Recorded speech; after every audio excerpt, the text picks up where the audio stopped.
রাজধানীর ফার্মগেটে ৩ মোটরসাইকেল আরোহী ১২ অক্টোবর রাতে ককটেল বিস্ফোরণ ঘটিয়ে পালানোর সময় ধাওয়া দেয় পুলিশ। রাজধানীর পূর্ব রাজাবাজারের গলিতে পালানোর চেষ্টা করলে বাধা দেন স্থানীয়রা। তখন আবারও ককটেল ছুড়ে পালানোর চেষ্টা করে তারা। ধোঁয়ায় ছেয়ে যায় পুরো গলি, আতঙ্ক ছড়িয়ে পড়ে চারদিকে। দুজন পালিয়ে গেলেও একজনকে গণপিটুনি দিয়ে পুলিশে দেন এলাকাবাসী। এখান থেকে একটা কিছু যেন বাইর করলো, বাইর করে গিয়ে এখানে গিয়ে একটা ফাটাইলো।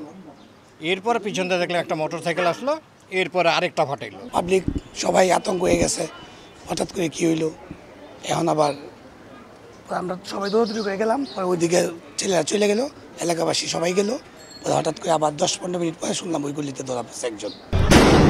এর ঘণ্টাখানেক আগেও ফার্মগেটের কমিশনার মার্কেটের সামনে ককটেল বিস্ফোরণের ঘটনা ঘটে। পুলিশের তথ্য অনুযায়ী গত ৯ মাসে অর্ধশতাধিক ককটেল বিস্ফোরণের ঘটনা ঘটেছে। এতে আতঙ্কে নগরবাসী। ব্যস্ত শহরের মধ্যে হঠাৎ করে এটা হওয়াটা একটা ইম্পসিবল বিষয় আর কি।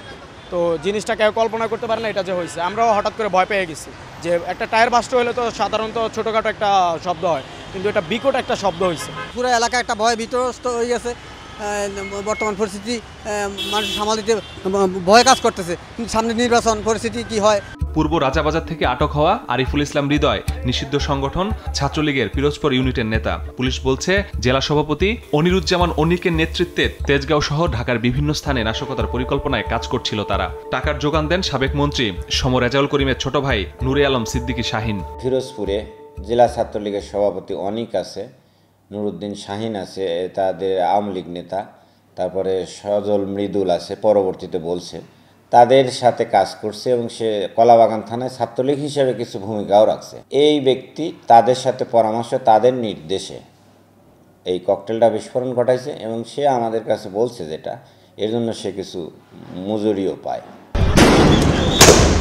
সাম্প্রতিক সময়ে রাজধানীতে প্রতিটি ককটেল বিস্ফোরণে ছাত্রলীগ নেতাকর্মীরা জড়িত এমন ধারণা দিয়ে ডিএমপি বলছে ৯.৫ মাসে গ্রেফতার হওয়া প্রায় ২৫০০ জনের বেশিরভাগই ঢাকার বাইরে থেকে এসেছে। এখানে দেখা যাচ্ছে অনেকেই কার্যক্রম নিষিদ্ধ দলের বিভিন্ন পর্যায়ের নেতাকর্মী রয়েছেন। তার বাইরে অনেকেই আসছেন কেবলমাত্র হয়তো একটা মিছিলে অংশগ্রহণ করার জন্য কিছু টাকা পাচ্ছেন সে উদ্দেশ্যে। ঢাকা এবং ঢাকার বাইরে থেকেও নানা সময় লোকজন নিয়ে আসছে, তারা মিছিলে অংশগ্রহণ করে আবার ঢাকার বাইরে চলে যাচ্ছে। নিষিদ্ধ সংগঠনের নাশকতা রুখতে নগরবাসীর সহায়তা চেয়েছে পুলিশ। আমরা কঠোর হাতে এগুলো দমন করছি। মাসুদুর রহমান, সময় সংবাদ, ঢাকা।